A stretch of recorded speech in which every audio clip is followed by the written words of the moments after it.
Hello friend, welcome to a channel solution. हमने start किया हुआ है एंटी फंगल ड्रग के बारे में देखना, और इस एंटी फंगल ड्रग के अंदर जितने सारे क्लासिफिकेशन है उनमें से पहला जो हमारा क्लास है वो है एम्फोटेरिसिन बी। आप यहाँ पे देख सकते हैं हमारे काम करने वाले ड्रग का नाम एम्फोटेरिसिन बी सर्कल में मूव कर रहा हूँ। ये जो एम्फोटेरिसिन बी है बेसिकली क्लासिफाई किया गया है ऐसे ड्रग के अंदर जो कि आपके फंगल के सेल के मेम्ब्रेन को अफेक्ट करेंगे।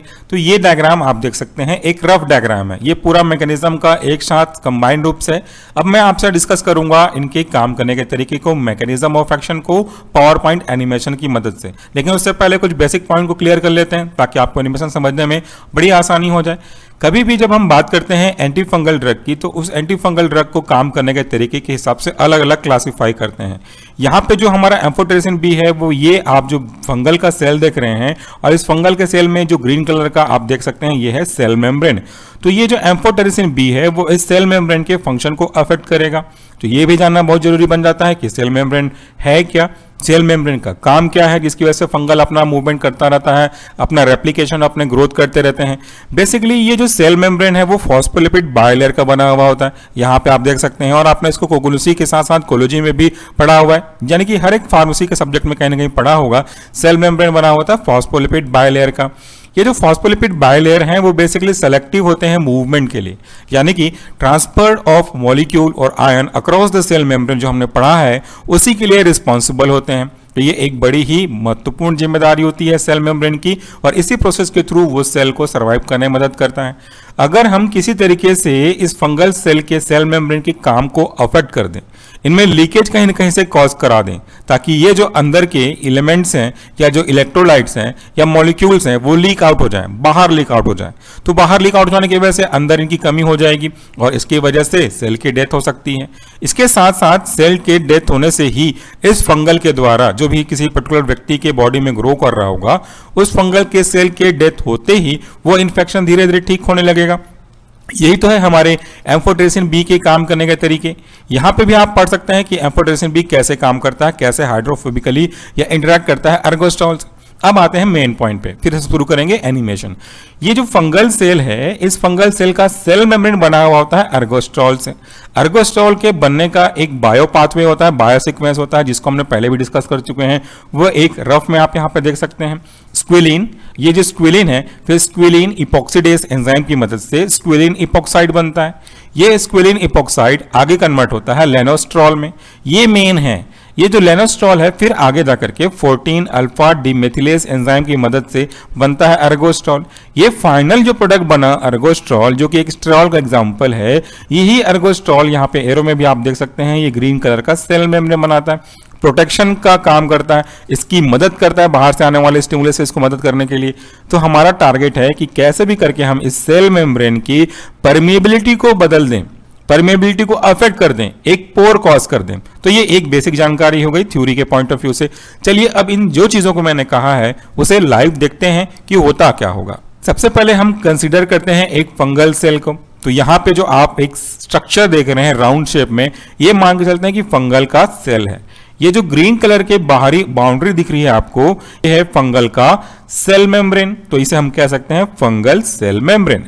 इसके बाद ये जो बाहरी आउटर लेयर रेड कलर में हमने दिखाया आपको, ये इसी फंगल का सेल का वॉल है, यानी कि सेल को प्रोटेक्ट करने वाली दीवार है। ये भी बिल्कुल प्रोटेक्शन का काम करता है, जैसे हमारे घर में दीवार होता है ना, वो आपको हवा, पानी, धूप से बचा के रखता है, उसके अंदर हम लोग रहते हैं। बिल्कुल वैसे ही इस सेल का सेल वॉल सेल के अंदर के कॉन्स्टिट्यूएंट्स को बाहरी स्टिमुली से बचा के रखेगा, शेप प्रोवाइड करेगा, स्ट्रक्चर प्रोवाइड करेगा, स्ट्रेंथ प्रोवाइड करेगा। तो ये सेल वॉल की बात हो गई। आज हम इसका हम डिस्कस नहीं करेंगे, कभी और इस टॉपिक पे जब आएंगे तब डिस्कस करते हैं। तो ये एक बेसिक आउटर स्ट्रक्चर हो गया हमारे फंगल सेल का। अगर अंदर की बात करते हैं तो ये देखिए, ये है न्यूक्लियस। न्यूक्लियस, लेकिन ये जो आपके फंगल हैं वो एग्जांपल हैं यूकैरियोट्स के, तो इनके न्यूक्लियस में एक मेम्ब्रेन होगा और इसे हम कह सकते हैं न्यूक्लियस विथ न्यूक्लियर मेम्ब्रेन, या सीधा विथ मेम्ब्रेन भी बोल सकते हैं। ये यूकैरियोट की एक खास पहचान है। अब यहां पे हमने बायोसिंथेसिस का प्रोसेस देखा, इसको डायरेक्टली हम यहां पे आपको जंप करते हैं, एक एक स्टेप को एक्सप्लेन हमने पहले वीडियो में किया हुआ है। तो फाइनली स्क्विलिन की मदद से स्टार्ट हुआ जो बायोसिंथेसिस का प्रोसेस है, ये यहां पे अर्गोस्टॉल, दोबारा देखिए, ये यहां पे अर्गोस्टॉल पे खत्म होता है। ये एर्गोस्ट्रॉल बना फंगल के सेल के अंदर डिफरेंट टाइप के बायोकेमिकल प्रोसेस के थ्रू। ये एर्गोस्ट्रॉल ये आगे जाकर के इसी सेल मेम्ब्रेन को बनाएगा, जिसका हमने आपको पहले से दिखाया हुआ था, वो इसी तरीके से बना हुआ है। तो ये एर्गोस्ट्रॉल ने बनाया सेल मेम्ब्रेन। अब इस सेल मेम्ब्रेन के बारे में थोड़ा सा देख लेते हैं। ये सेल मेम्ब्रेन को अगर हम देखें जूम करके, एक उसके अंदर की कोशिका लेवल तक अगर हम देखें, सेल के लेवल तक देखें, बायोमोलिकुलर लेवल पर देखें, तो आप पाएंगे कि इस तरीके से ये फॉस्फोलिपिड बायलेयर से बना हुआ होता है। इसमें ये जो आप गोल गोल स्ट्रक्चर देख रहे हैं ये हेड पोर्शन है, और नीचे जो ये लाइनिंग देख रहे हैं आप वो टेल पोर्शन है। ये हेड और टेल इन दोनों के कॉम्बिनेशन से बनता है हमारा मेम्ब्रेन या फॉस्फोलिपिड बायलेयर का मेम्ब्रेन। इसके ऊपर ये नीचे हम क्लासिफाई कर सकते हैं, सेपरेट कर सकते हैं एज अ इंट्रासेलुलर और एक्स्ट्रासेलुलर। तो देखिए ये इंट्रासेलुलर है, मतलब ये मान के चले अभी डायग्राम के दिखाने के पर्पज से कि ये जो आप रेड कलर का डॉट मूव कर रहा है ये सेल के अंदर का हिस्सा है, और ये सेल मेम्ब्रेन है। तो इसके अंदर का हिस्सा इंट्रासेलुलर और इसके बाहर का हिस्सा ये देखिए एक्स्ट्रासेलुलर कहलाया। इंट्रासेलुलर यानी कि सेल के अंदर काफी सारे कॉन्स्टिट्यूएंट्स होंगे, इलेक्ट्रोलाइट्स होंगे, आयंस होंगे। इनमें उनके साइज के अकॉर्डिंग देखेंगे तो कुछ लार्ज मॉलिक्यूल, कोई इंटरमीडिएट, कोई अलग अलग साइज के, कोई छोटे होंगे, और यहाँ पे पोटेशियम का भी हमने आपको दिखाया हुआ है एज अ इलेक्ट्रोलाइट्स। तो ये एक बेसिक इलेक्ट्रोलाइट्स हैं जिनका movement across the cell membrane होता रहता है, सेल की अंदर और बाहर उनके यानी कि एक्स्ट्रा और intra cellular across the membrane में उनकी परमिबिलिटी के अकॉर्डिंगली, कभी ये बाहर कभी ये अंदर इनके मूवमेंट होते रहते हैं। तो आपने देखा ही है कि पोटेशियम अगर बाहर आता है तो उसकी कमी होगी, अंदर जाता है तो दिखता होगी। इन दोनों को एक्शन पोटेंशियल के हिसाब से बैलेंस करते हैं। अभी हम उस पर डिस्कस नहीं कर रहे कि कैसे मूव करता है, ये हमने ऑलरेडी एक वीडियो अपलोड किया हुआ है, आप चाहें तो देख सकते हैं। तो यहाँ पे सब कुछ नॉर्मल है। नॉर्मल इसलिए क्योंकि यहाँ पे सेल मेम्ब्रेन अपना काम सही तरीके से कर रहे हैं। ये सही तरीका है, लेकिन ये किसके लिए अच्छा है? ये फंगल के लिए अच्छा है, ना कि हमारे लिए। फंगल ग्रोथ होगा तो फंगल का रिप्रोडक्शन ज्यादा होगा, रेप्लिकेशन ज्यादा होगा, ग्रोथ ज्यादा होगा, लेकिन हम तो नहीं चाहते कि इनका ग्रोथ ज्यादा हो, तो हमको इनको इनिबिट करना है। इनिबिट करने के लिए हम कौन सा ड्रग यूज करेंगे? इस केस में हम यूज करते हैं anti fungal drug. Anti fungal drug के अंदर आज यहाँ पे देखिए ब्लिंक करता हुआ जिस ड्रग के बारे में बात करेंगे वह है एम्फोटेरिसिन बी। और इनके काम करने का तरीका ये देखिए, इनके काम करने का तरीका अफेक्ट करेंगे आपके सेल मेम्ब्रेन को। किसके cell membrane? Fungal cell membrane. तो इनको हम समझ सकते हैं कि ये आगे जाकर के इसी सेल मेम्ब्रेन पे जहां पे रेड कलर का डॉट मूव कर रहा है यहां पे ये काम करेंगे। काम कैसे करेंगे वो यहां ऊपर देखिए, amphotericin B interact hydrophobically with ergosterol in fungal cell membrane forming a pore. ये जो हमारा एम्फोटेरिसिन बी है वो इसी एर्गोस्ट्रॉल जो कि सेल मेम्ब्रेन, यहां पे आप यहां पे देखिए दोनों में देख सकते हैं, ये जो ग्रीन कलर है वो एक्चुअल में सेल मेम्ब्रेन है और उसके अंदर का स्ट्रक्चर है ये वाला। तो इसके साथ इंटरैक्ट करेगा और एक पोर जनरेट करेगा।